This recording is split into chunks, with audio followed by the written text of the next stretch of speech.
요즘은 1인 가구도 늘면서 반려동물 1000만 가구 시대로 접어들고 있습니다. 자식과 같이 아낌없이 투자하는 펫템족이라는 단어 생길 정도로 굉장히 반려동물을 많이 키우고 계신데 반대로 유기동물이 연간 10만 마리에 또 달한다고 합니다. 아유. 지옥의 철인 경기에서 살아온 유기견.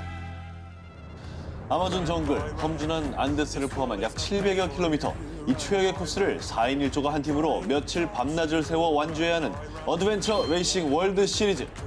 산악자전거, 카약, 트레킹, 논스톱 레이스로 달려야 해서 출발점이 곧 헬게이트인데요.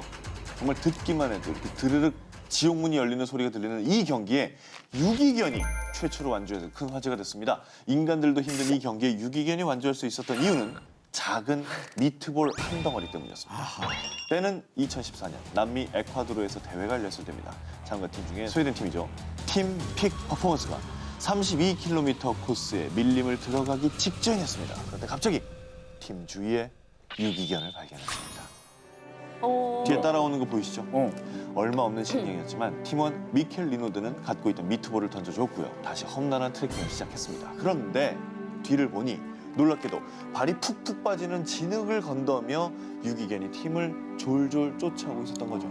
카약을 타고 약 10여 킬로미터에 이르는 강을 건너야 하는 레이스에선 이 개가 가기는커녕 강에 풍덩 뛰어들어서 개연까지 치면서 카약을 따라왔습니다.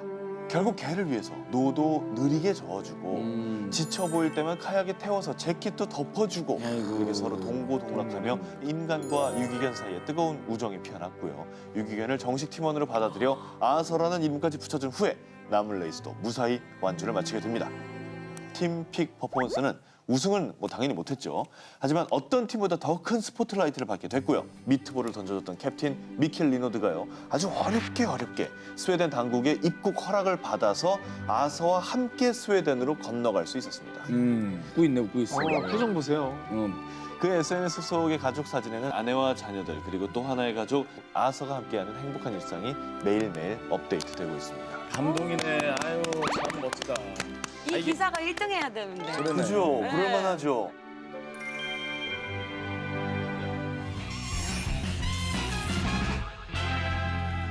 사진 좀 봐주세요.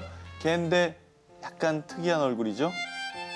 눈이 멀었나요? 네. 아, 이 진짜? 개는 그런 것 같아요. 앞을 볼 수 없는 장애견입니다. 아이고. 보이지 않게 된 눈만큼 어두워졌을 것만 같은 이 개의 삶은요. 운명처럼 나타난 친구 덕분에 확 달라졌다고 합니다. 11살 때 녹내장으로 안구를 모두 적출하는 수술을 받게 된 호시는 안타깝게도 수술 이후로 앞을 조금도 볼 수 없게 됐다고 합니다. 양쪽 눈을 제거한 뒤에 큰 시리에 빠진 호시는 좀처럼 움직이려 하질 않았는데 이때 호시의 마음을 움직이게 한 존재가 나타났으니 바로 젠입니다. 어머나, 귀여워. 아, 귀여워. 젠은 호시보다 몸집은 훨씬 작지만요. 호시의 옆을 한시도 떠나지 않고 눈이 보이지 않는 호시를 엄마처럼 친구처럼 챙겨주고 길도 안내하고요. 마음이 굳게 닫혀있던 호시 또한 젠을 의지하면서 믿고 따르며 서로 절친이 됩니다. 그런데 놀라운 점은요. 젠에게도 아픈 과거가 있었다는 겁니다.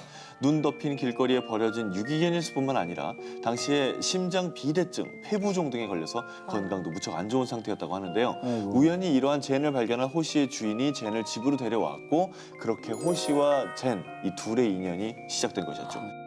어쩜 저렇게 다른 견종인데도 표정이 이렇게 똑같아요. 그리고 표정이 되게 비슷해요. 진짜 항상 붙어 있나 봐요. 붙어있네.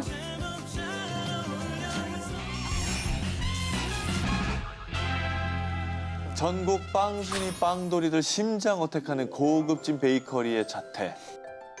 사람 저게 먹는 거 다 아닌가요? 동물들을 위한 겁니다. 진짜로? 네.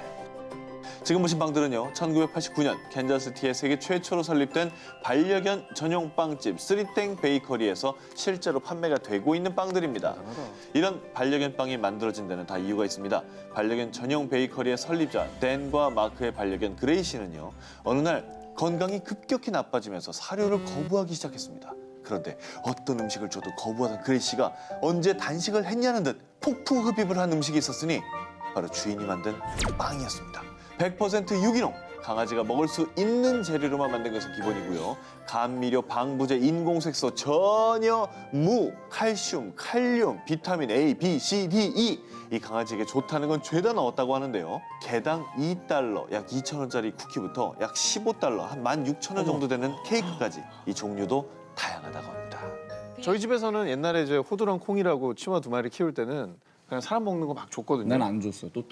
강아지가 식탁에서 정말 초롱초롱한 눈빛으로 먹고 있는 나를 쳐다보면 안 줄 수가 없잖아요. 사실 그렇게 식탁에서 좀 뭔가를 주면 이제 동급이 돼요.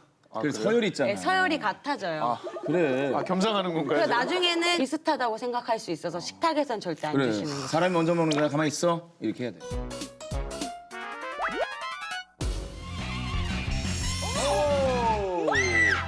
소리 질렀어, 소리 질렀어. 닭이자 대단하네.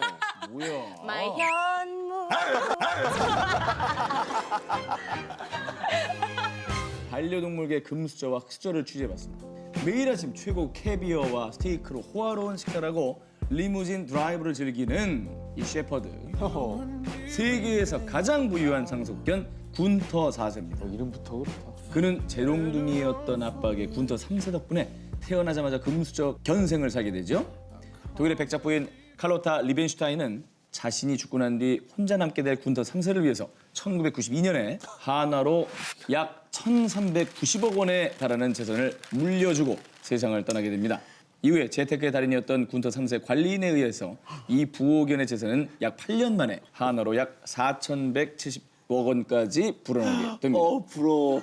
이렇게 금수저로 태어난 군터 4세는 관리인을 통해서 호화로운 별장과 저택을 사들이는 부동산 재테크를 많이 합니다.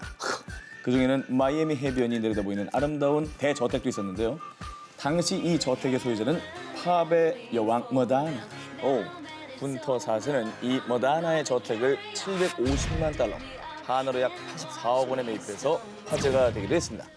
자, 놀라긴 이릅니다. 세계적인 국민 MC 오프라 윈프리도 5마리의 강아지와 함께 지내고 있는 애견인인데 그녀 역시 한화로 약 336억 원에 달하는 금액을 유산으로 물려주겠다고 밝혔습니다. 그런데 이렇게 물려받은 재산으로 호화롭게 생활하는 금수저 반려동물이 있는가 하면 일하지 않는 고양이는 양아치다라는 마인드를 가진 철저한 자수성가형 흑수저 고양이들도 있습니다.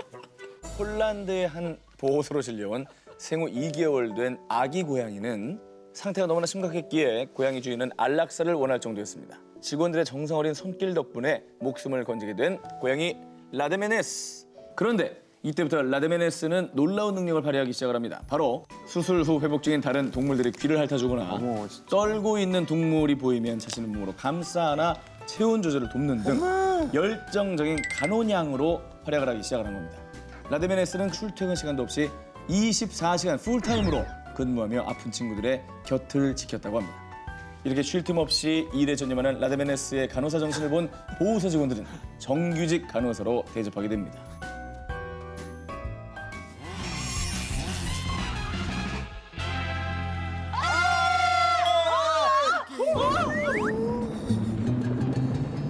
집에 들어올 때마다 마중 나오던 발소리, 침대에 누우면 옆을 파고들던 온기, 늘 함께 하던 존재가 어느 날 갑자기 사라진다. 당신은 이별할 준비가 되어 있나요? 개의 평균 수명은 약 12년에서 16년, 고양이는 약 15년에서 20년입니다. 그들의 시간이 우리보다 빨리 흐르고 있다는 만큼 언젠가 반드시 다가올 이별인데요. 최근에는 펫 로스 증후군이라는 신조어까지 생길 정도로요. 반려동물을 잃은 후에 단순한 슬픔을 넘어 정신적인 고통까지 호소하는 사람들이 늘고 있습니다. 2009년에 실시된 한 연구조사에 따르면 반려동물을 잃은 사람들의 5에서 12%는 전문의의 치료가 필요할 정도로 극심한 스트레스를 겪는다고 하는데요. 그런데 이렇게 심각한 펠로스 증후군을 더 부추기는 일이 있는데요. 개 한 마리 갖고 뭘 그래. 얼른 하나 다시 입양해. 이렇게 유난 떠는 사람 취급하면서 주변 사람들에게 이 슬픔을 공감받지 못하는 겁니다.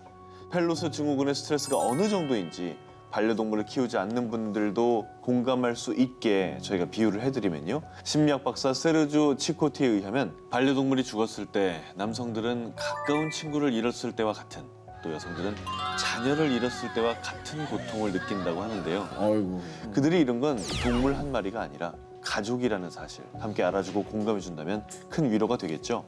펠로스 증후군 극복에 도움을 주는 몇 가지 팁을 알려드리자면요. 첫 번째, 가끔 반려동물의 죽음 후 상황을 상상하면서 그때가 오면 어떻게 할 것인가를 미리 준비한다면 충격이 훨씬 줄어든다고 하고요. 두 번째, 만약 펠로스 증후군이 3개월에서 6개월 넘게 지속이 된다면 꼭 전문의나 심리 상담가를 찾아가야 한다고 합니다. 세 번째, 이런 어린 자녀가 있는 경우에 성급하게 같은 종의 반려동물을 들이면 아이가 죽음이나 생명에 대한 가치관에 혼란이 올 수도 있다고 하고요. 또 죽음을 처음 겪어본 아이들에게 사실을 받아들일 수 있도록 솔직하게 말해줘야 한다고 합니다. 어우 참. 저도 마음의 준비는 하고 있어요. 저희 어머니도 그렇고. 근데 이제 사실 닥치면은 준비를 아무리 한다 해도 그 충격은 어쩔 수가 없겠죠.